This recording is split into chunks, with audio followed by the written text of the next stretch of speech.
I put the mic on my cap because every time I hit a bump, you could hear like the mic rubbing against my clothes.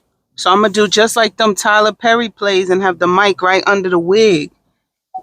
You can see the mic, little black thing under the wig. I'm gonna do that. So hopefully it'll just be clearer and you won't hear the rubbing of the clothes. Ooh, chow.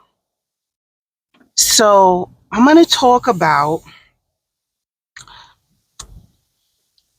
is women hating the new sport men are bitter bonding over. I saw this tag on this heading for a show for Jen on the Block, another blogger. Go check her out. I love her. I didn't get to watch it yet because her lives are very long, at least 2+ hours. Not complaining. I watched from 0 to 2. I watched the whole thing, but I like to watch it at work. And watching it at home, I do too much at home.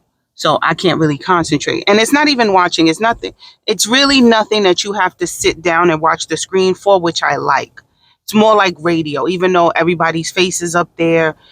You could just put in your earpods, put your phone in a drawer, and really just listen to it. She's very aesthetically pleasing to look at if you want to do that. From time to time, I look at, but you really could absorb all the content without actually looking at the screen. And that's what I like. So I like to do that when I'm doing like mindless tasks, like cooking or fucking working. But anyway, I saw that tagline and I was like, fuck. I know exactly what it's about. It's about the whole cis thing or whatever that's going on because that is trending right now. So, but I never saw it in that perspective of, is this now, because I don't know, have I talked about trauma bonding and how trauma bonding and the word narcissist is overly used and 90% of the people use it wrong, but I understand what they mean. Just like when somebody calls an SUV a Jeep, they don't actually have a Jeep. They mean to SUV, like Missy Elliott made that song. The Lexus Jeeps and the Bentley Jeeps and the Rolls Royce playing hardball with them platinum Visa. There's no such thing as a Lexus Jeep. Jeep is the brand. But when they first came out and they would call sports utility vehicles, everything was a fucking Jeep, right? Even my coworker was like, yo, when I took the Jeep to the shop, they told me the rotors was this and this and this. He doesn't have a Jeep. He has a Ford Explorer. So it's kind of like that when somebody uses the term narcissist or whatever. Are they technically a narcissist? No, because you have to be diagnosed. But we know what they mean. The traits, the whatever, those selfishy, victim. I'm always the victim. Make everything about me traits. We know what they mean, right? So that's the same thing with trauma bonding. Women tend to trauma bond. Black women tend to trauma bond. Our friends groups, we pretty much all have the same problems, and we like to talk shit about it, and nobody actually ever changes. That nigga's cheating on me and beating on me. Your nigga's cheating on you and beating on you, and we talk about our niggas cheating on us and beating on us, but we go home to those niggas.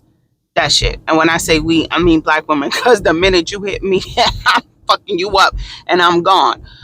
But I know I am an outlier and I'm not the norm, unfortunately. And maybe I am not. I just don't have experience with black women who easily walk away. And I don't even know if that's a good thing or a bad thing. For them, it's a bad thing because it drains you. You're unhappy. You're sacrificing your good up titty years. Your perky titty years are wasted on this no good nigga. And then when you finally leave him, you're 40 plus with 3 kids out on the dating scene. I don't know if it's a good thing or a bad thing. I know that life is precious and short. And maybe I live my life as such because I don't believe there's anything to look forward to after.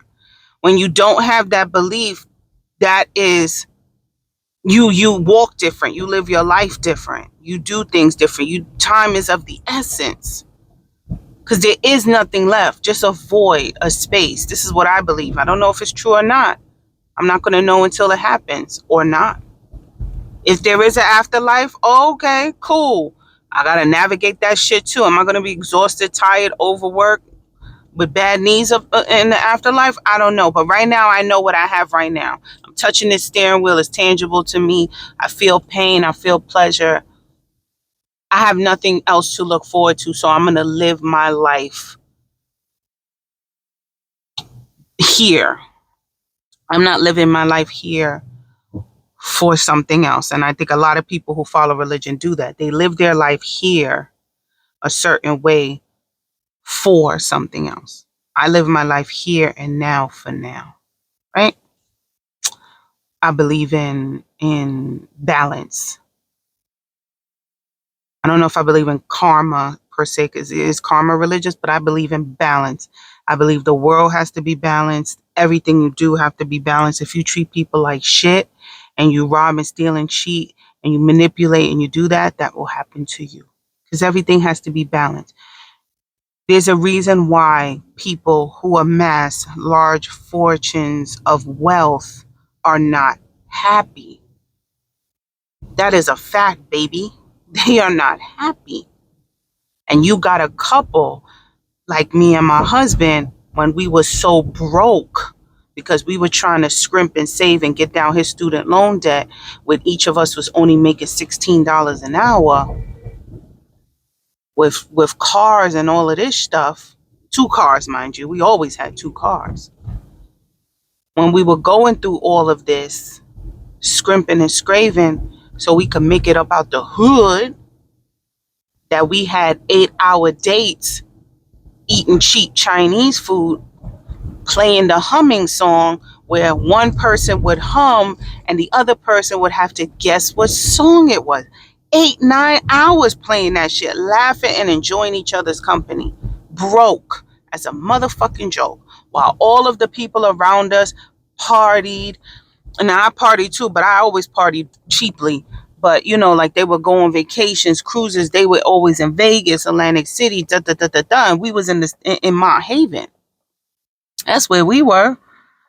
And then we do a little yang yang yang here and there. I was doing some tutoring as a second job, but that became too much because I was coming home 11 o'clock at night, exhausted, and I didn't want to do that no more.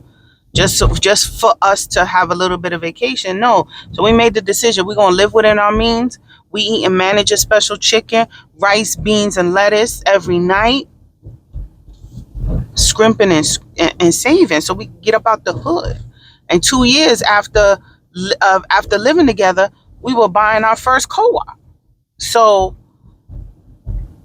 it's like that.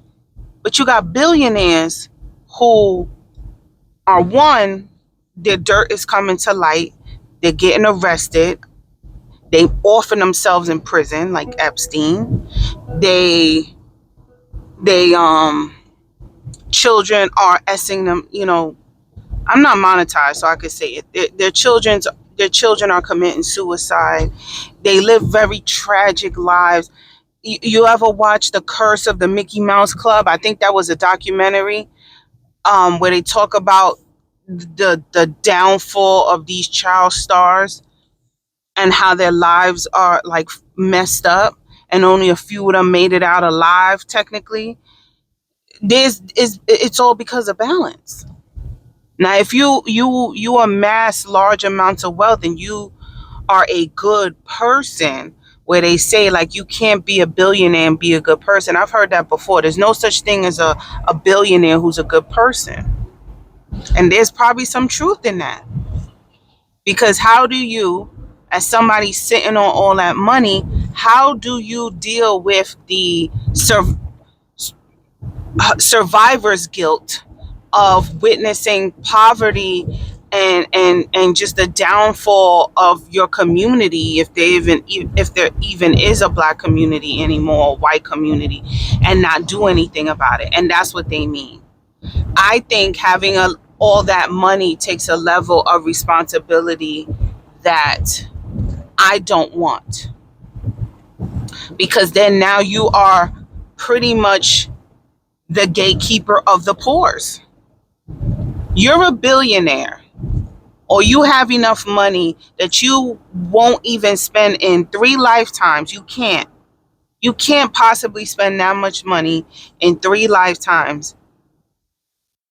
Yet just a few, you live in California, you've just purchased the most expensive property in the history of California, yet you go 100 miles east and it's a shanty ran down old slave town.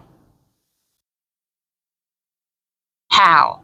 That's too much responsibility. That's too much of the blinders on for me to want. Now, I want to be comfortable. I want to live a soft life. I'm a lazy hoe.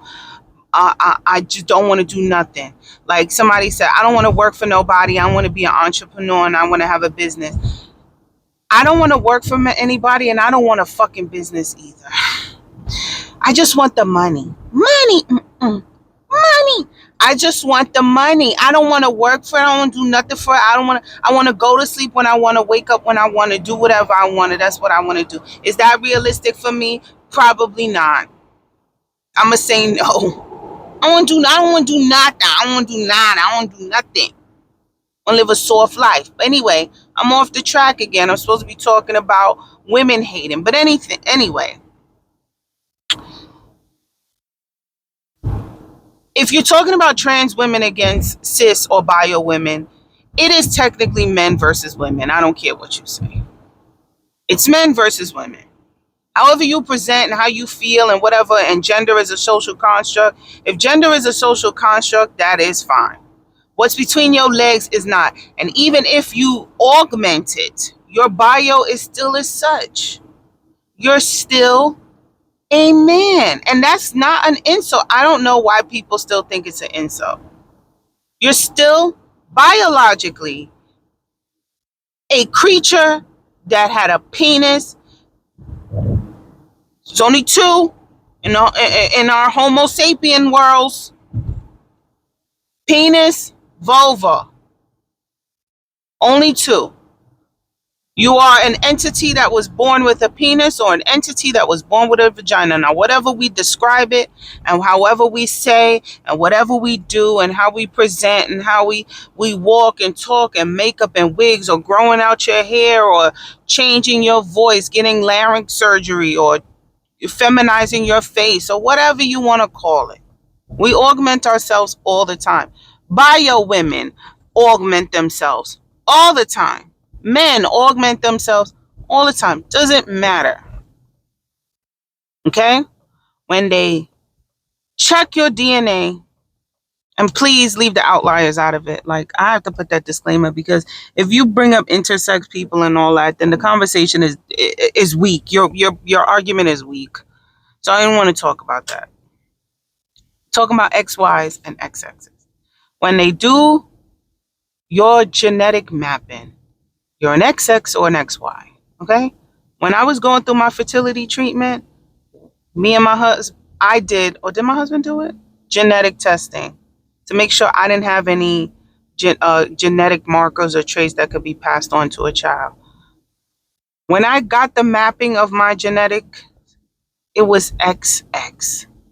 When my husband got the mapping of his genetics, it was XY. Nothing else.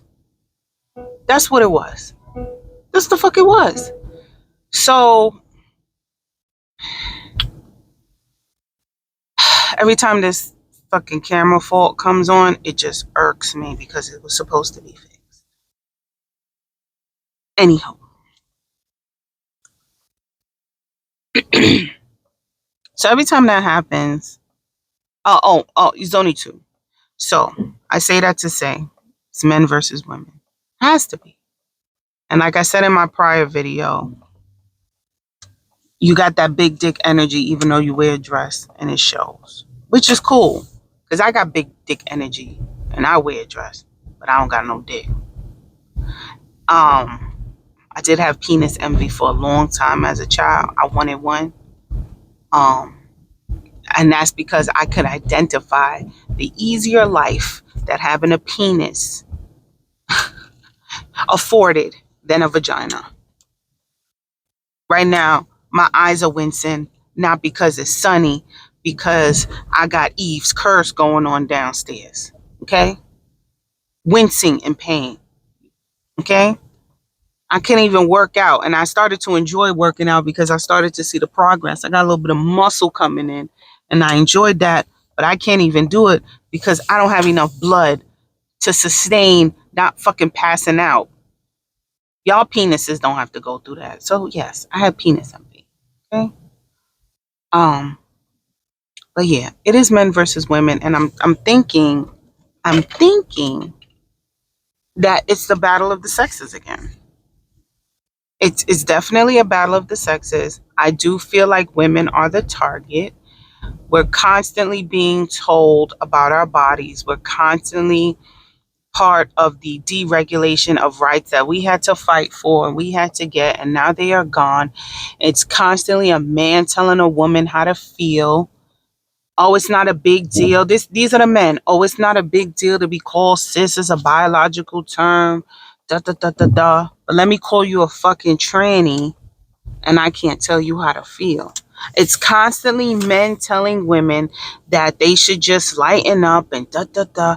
But I'm gonna say this is where we fucked up as women.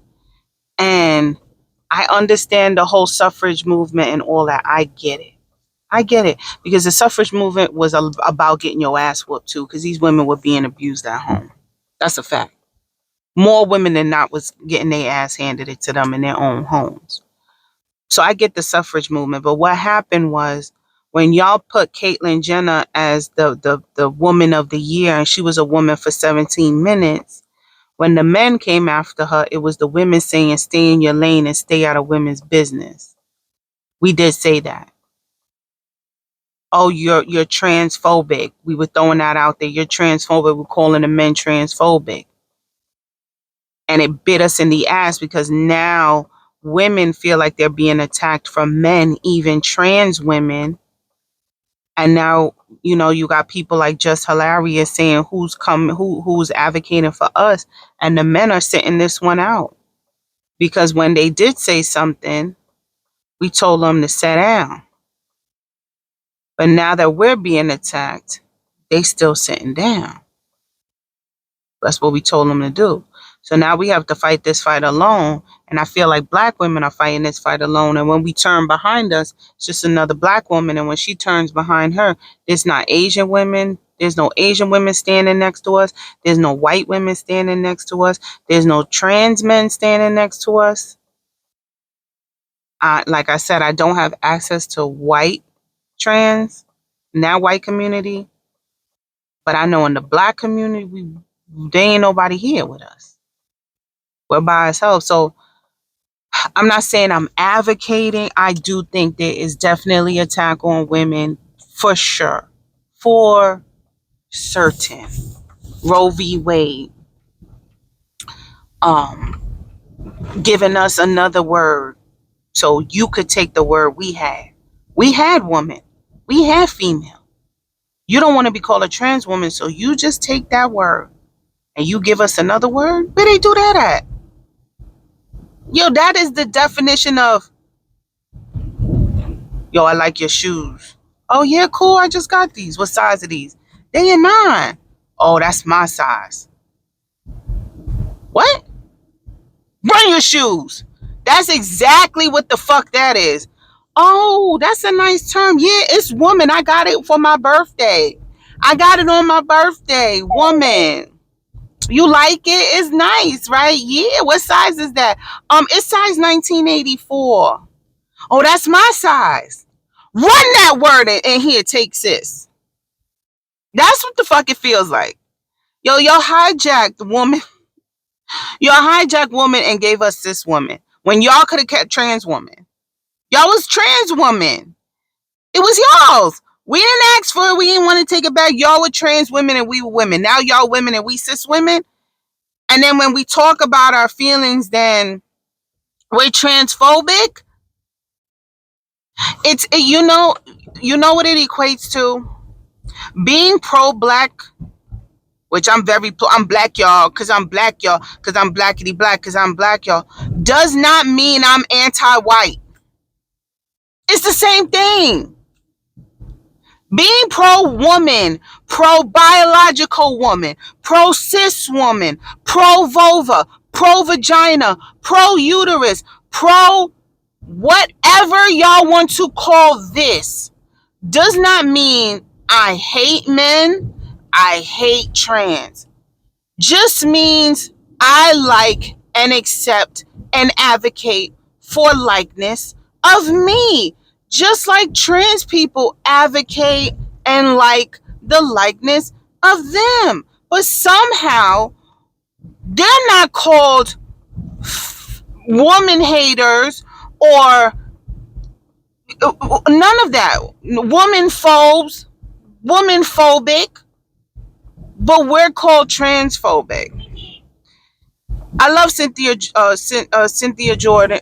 No, what's her name? Cynthia Jordan? Oh my God, I'm tired, y'all. Cynthia Jordan. She's on TGIF. I love her. She's so eloquent and explains it perfectly and stands. I am a heterosexual, biologically born, self-identifying woman. And they call her transphobic. Or how is she transphobic? Because she like herself and don't want to be nothing else. I like me. I like what I was called. I like being called what I want to be called. I like it all. But yet I hate you because I like me doesn't make any sense. It doesn't make any sense. And when people used to say there's a war against women, I'd be like, no, I don't think it's a war against women. Oh, it's a war against the sexes. I don't think so. For sure. For sure there's a war against there's a war against women and men. There's a war against trans women and women. There's a war against the government versus women. There's wars against reproductive rights and women's health. There's a war against the wage gap. Women are still significantly paid less than their male counterparts to do the exact same motherfucking job. Ugh. And then, like, when I say about the wage gap, I'm gonna talk about the wage gap real quick. I got into a little back and forth, friendly, respectful retort, which I like, about the wage gap. And somebody said, well, a female firefighter, why should she get paid the same as a male firefighter? She's not lifting up that 200-pound man the same way I am. And I said, maybe not. But that's not all a firefighter does, is it? Because how often are firefighters running into buildings lifting up 200-pound men? It's not that often. It's mostly paperwork. It's mostly compliance. It's mostly keeping the firehouse ordered, maintenance on the equipment and the vehicles and the uniforms, making sure they don't expire, because they do. Making sure the chemicals they use to treat the uniforms are up to code. It's a lot of that. It's not a lot of lifting up 200-pound men, honey. And the same firefighter that's on top of the truck just holding the hose and spraying, should he get paid less? Because he's not in that building lifting up that 200-pound man, is he? No, he's just holding a hose. But he gets paid more than she does. Y'all not saying nothing about that. See, we always make allowances for stuff when it comes to men. Case in point. You ever heard of a lock-a-pup? Got a construction background. If you don't know what a lock-a-pup is, you're on an active construction site. You have let's say you guys are electricians. Being an electrician is a very physical job. Retirement is what, 66, 67? A lock-a-pup is usually somebody in his late 50s, 60s, waiting to just retire, just doing his time. He cannot climb up into a ceiling and do shit the way a 21-year-old apprentice can.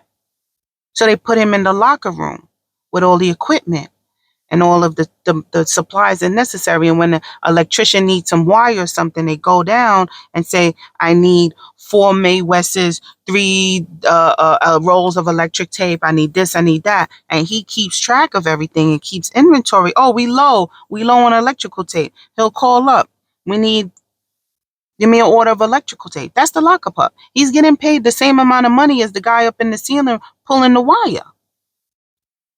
It's a respect thing. This man has did his time. He physically is unable to do all that anymore, but there is a job for him because that is a job that is necessary. You need somebody to keep inventory so you keep track of your expenses, and your $1 million job doesn't turn into a $2 million job because materials are lost or misplaced or stolen or accidentally getting thrown away. I was on a job site without a lockup hub. Let me tell you something. When the laborers come in, if it's on the ground, it's in the garbage. If you don't know about construction site, laborers come in with their brooms. If it's on the ground, it's in the garbage. Somebody left $10,000, $15,000 worth of supplies on the ground, then it put it back in the locker. Guess where it ended up? In the garbage. That's a job for somebody. Make sure shit like that don't happen. But we're okay with that. The men that say, oh, she's not lifting up a 500-pound man had nothing. The conversation was over when I typed that in there. What about the fireman with the hose? That nigga ain't in there lifting up no 200-pound man, but he getting the same pay. What about that? It's dead silence. That's what I'm talking about. That's what I'm talking about. I need I'm open. I'm open to what's happening. I'm open into what's seeing. And am I able to go out there and change the world? Probably not, but I'm gonna start in my home and I'm gonna make sure my daughter has all the tools necessary to identify when shit is happening and not. And best believe I have to now keep my resources up to make sure that whatever she needs to embrace her femininity and womanhood, if she chooses to, because she might not.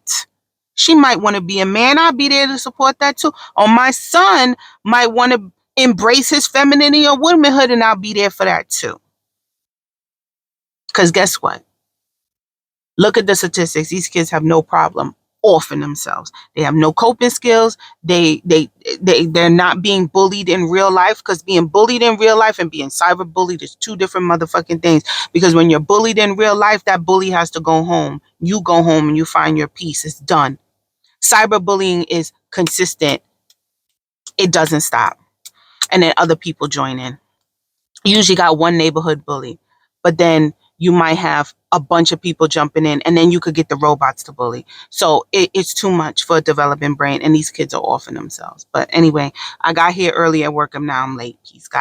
Peace, guys. Happy Friday.